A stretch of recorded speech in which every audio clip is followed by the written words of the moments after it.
The baby screamed as a snake grabbed him, but the cat's reaction was truly shocking. Sarah Thompson never considered herself a cat person. In fact, when her husband James first brought home the scraggly orange tabby from the local shelter 3 years ago, she had been firmly against the idea. They were planning to start a family soon, and she'd heard all the old wives' tales about cats and babies, how they could steal a baby's breath or climb into cribs and hurt them.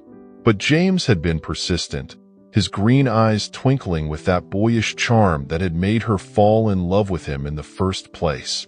"Look at him, Sarah," James had said, holding up the rather ordinary-looking cat. "He needs a home. The shelter said he's been there for over a year. Nobody wants an adult cat with a crooked tail and a missing toe." The cat, whom they would later name Winston, had looked at her with stunning golden eyes that seemed to peer straight into her soul. There was something in that gaze, an intelligence and gentleness that made her hesitate in her refusal. Perhaps it was that moment of weakness, or perhaps it was destiny, but Sarah had finally relented.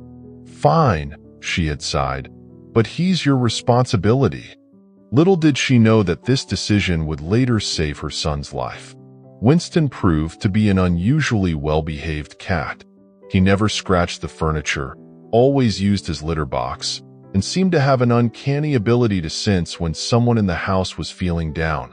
On the days when Sarah struggled with morning sickness during her pregnancy, Winston would curl up next to her, purring softly, his presence oddly comforting.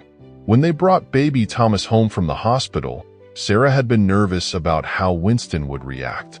She'd read horror stories online about cats becoming jealous and aggressive towards newborns. But once again, Winston defied expectations. He appeared deeply curious about the tiny human, always keeping a respectful distance but watching intently from nearby perches. As Thomas grew from a newborn to an infant, Winston became his silent guardian, often sleeping next to the crib or sitting in the nursery window, his tail twitching as he watched the world outside. Life settled into a comfortable routine in the Thompson household. James worked as an architectural engineer, often bringing his work home to their modest Victorian house on the outskirts of Boston. Sarah, a freelance writer, had arranged her schedule to work from home while caring for Thomas. The house, with its wraparound porch and large backyard bordered by old-growth forest, was their slice of paradise. Close enough to the city for convenience, but far enough away to feel like they were living in nature. That spring had been unusually warm, and the local news had reported increased snake sightings in the area. The warmer weather had brought them out earlier than usual, and while most were harmless, there had been warnings about timber rattlesnakes being spotted in the region. Sarah had made a mental note to be more careful when gardening, but she hadn't been particularly worried. After all, snake encounters were rare, and their yard was well maintained. The day everything changed started like any other. It was a warm May afternoon, and Sarah had set up Thomas's playpen on the screened-in portion of the porch while she worked on her laptop nearby. At 15 months old, Thomas was a curious and active toddler, constantly exploring his world with passionate intensity. The screened porch was the perfect compromise. It allowed him to feel like he was outside while remaining safely contained. Winston, as usual, was nearby, dozing in a patch of sunlight that streamed through the screens. The scene was peaceful, the soft clicking of Sarah's keyboard mixing with Thomas's happy babbling and the gentle rustling of leaves in the spring breeze. Sarah had just gotten up to refill her coffee cup when she heard it, a sound that would haunt her dreams for months to come. It was a bizarre mixture of a rattle and a hiss, followed by Thomas's terrified scream. The next few seconds seemed to move in slow motion.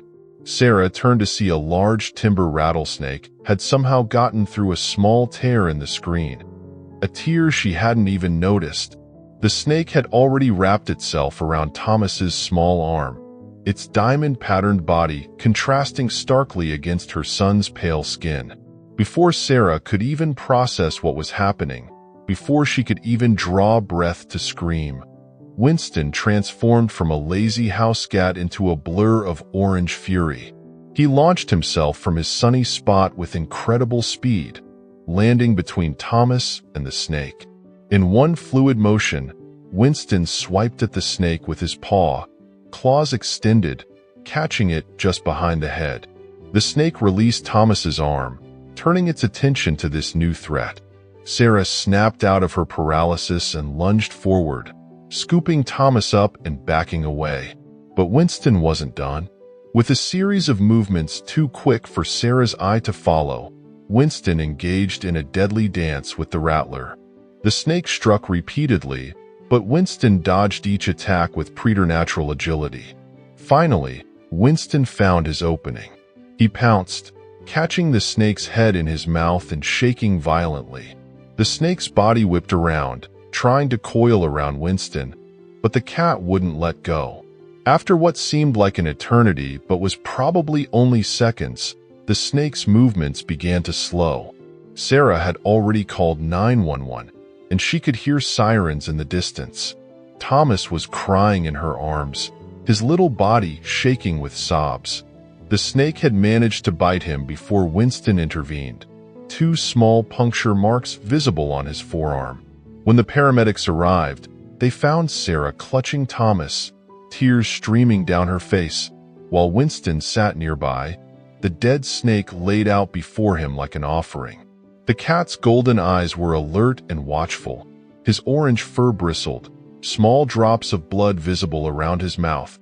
Whether his own or the snake's, Sarah couldn't tell. The next few hours were a blur of emergency rooms, antivenom treatments, and worried phone calls to James, who had rushed from work to meet them at the hospital. Thomas was lucky. The snake had only managed a dry bite, meaning it hadn't injected much venom. The doctors said that without Winston's quick intervention, it could have been much worse. But as the adrenaline of the crisis began to fade, Sarah noticed something was wrong with Winston. The cat, who had been allowed to come to the hospital due to James's insistence that they check him for injuries, was unusually lethargic. When the veterinarian examined him, they found what everyone had feared. Winston had been bitten multiple times during his fight with the snake. The next week was touch and go. While Thomas recovered quickly, Winston's condition deteriorated. The vet explained that cats were particularly susceptible to snake venom, and Winston had received multiple doses.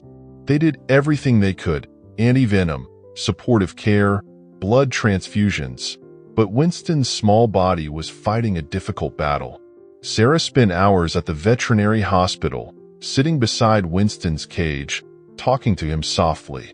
She told him about how Thomas was doing, about how much they missed him at home, and most importantly, about how sorry she was for ever doubting him. The cat who she had initially been reluctant to accept had risked everything to save her son. "You have to pull through, Winston," she whispered, gently stroking his orange fur. "Thomas needs his guardian angel. We all do."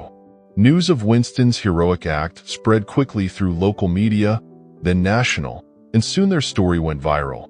The local pet store offered to cover all of Winston's veterinary expenses. A pet food company wanted to feature him in their advertisements.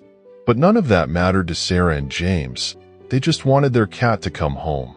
As Winston fought for his life, Sarah began researching cases of cats protecting children. She discovered that Winston's behavior, while extraordinary, wasn't unique. There were documented cases across the world of cats showing remarkable protective instincts towards human children. She learned about a cat in California who had warned its family about a gas leak, potentially saving their baby from carbon monoxide poisoning. She read about another cat in Michigan who had attacked an intruder trying to break into a nursery. The more she read, the more she understood that cats weren't the aloof, uncaring creatures many people believed them to be. They were capable of deep bonds and incredible acts of sacrifice. Winston had proven that beyond any doubt. After 2 weeks of intensive care, Winston began to show signs of improvement. His blood work started returning to normal, and he began eating on his own again. The vet, Dr. Martinez, was cautiously optimistic. "He's not out of the woods yet," she warned, "but he's fighting hard. There's something special about this cat." When Winston was finally well enough to come home, the entire neighborhood turned out to welcome him. Someone had made a banner that read, "Welcome home, Hero Cat," and there were treats and toys from well-wishers scattered across their front porch. Thomas, who had been asking for Winnie every day since the incident, lit up when he saw his feline protector. Despite still being weak, Winston managed to purr when Thomas gently patted his head, careful to be gentle as his parents had taught him.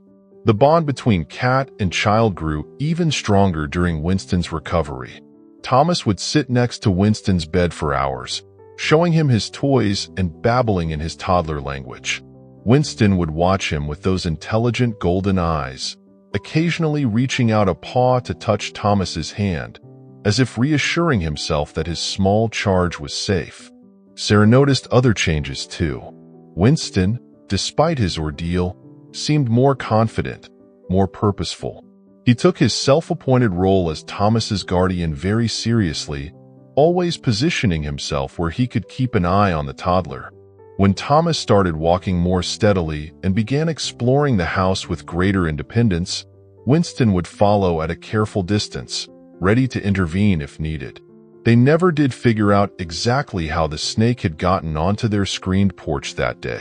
James had thoroughly checked and repaired all the screens, and they were more vigilant about inspecting them regularly. But Sarah couldn't help but wonder if everything had happened for a reason. If Winston had been meant to come into their lives precisely for that moment. The incident changed Sarah's perspective on cats forever. She became an advocate for adult cat adoption, sharing Winston's story whenever she could. She started volunteering at the same shelter where James had found Winston, helping other, less adoptable cats find their forever homes. "Every cat has the potential to be someone's hero," she would tell potential adopters. "They just need to be given a chance." As the years passed, Winston's act of heroism became family legend, told and retold at gatherings and celebrations. The physical scars from the snake bites faded, but the impact of his bravery left an indelible mark on all who knew him. He had transformed from an unwanted shelter cat with a crooked tail and missing toe into a local celebrity and, more importantly, a beloved family member. Thomas grew from a toddler into a young boy, but his special bond with Winston never wavered. On Winston's adoption anniversary each year, they would celebrate with special treats and extra playtime. Thomas would often tell his friends about how his cat had saved him from a snake when he was little, showing off the faint scars on his arm with pride. The story caught the attention of animal behaviorists and researchers who studied the complex relationships between humans and their pets. Dr. Elizabeth Morgan, a leading expert in feline behavior from the University of Massachusetts, conducted a case study on Winston. What makes Winston's case particularly interesting, Dr. Morgan wrote in her research paper, is not just the act of protection itself, but the level of calculation involved. He didn't simply react to a threat. He positioned himself between the snake and the child, and then engaged in complex defensive behavior. This suggests a level of cognitive processing that challenges our traditional understanding of feline intelligence and emotional capacity. Sarah began writing children's books inspired by Winston's story, helping to educate young readers about the special bonds between humans and animals. Her first book, Winston the Warrior Cat, became a local bestseller, with all proceeds going to support the local animal shelter. The impact of Winston's heroism rippled out in unexpected ways. The local council used their story to promote responsible pet ownership and adult cat adoption. The veterinary hospital where Winston had recovered created a special fund to help other pets requiring emergency care due to snake bites. Even the local schools incorporated their story into lessons about kindness and courage. But perhaps the most meaningful change was the one that occurred within the Thompson family itself. What had started as reluctant acceptance of a pet had transformed into a deep appreciation for the complexity and depth of animal-human relationships. Sarah, who had once been skeptical of having a cat around her baby, now couldn't imagine their family without Winston. As Winston grew older, his movements became slower, and he spent more time sleeping in sunny spots around the house. But his protective instincts never wavered. When Sarah had their second child, a daughter named Lucy, Winston immediately extended his guardianship to include her, watching over her crib just as he had done with Thomas.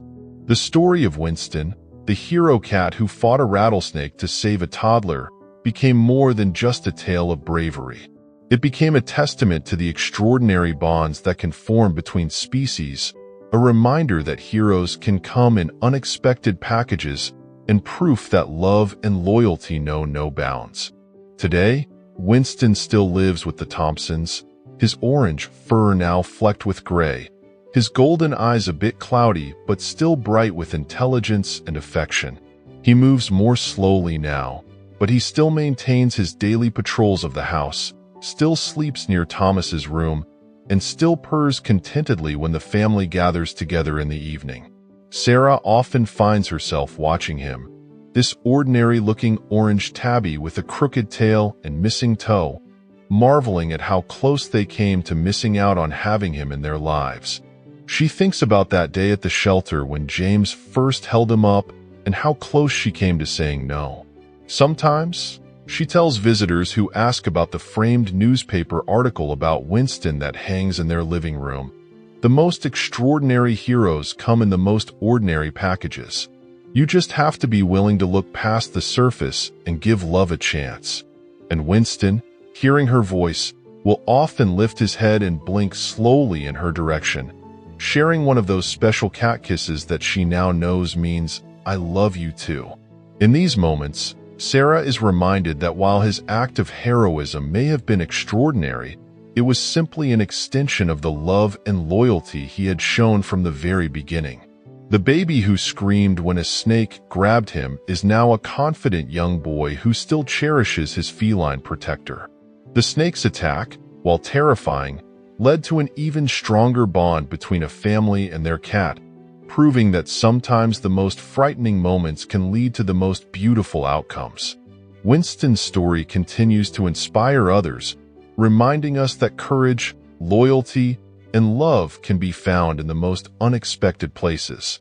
It stands as a testament to the extraordinary capabilities of ordinary cats and the profound connections that can form between humans and their animal companions.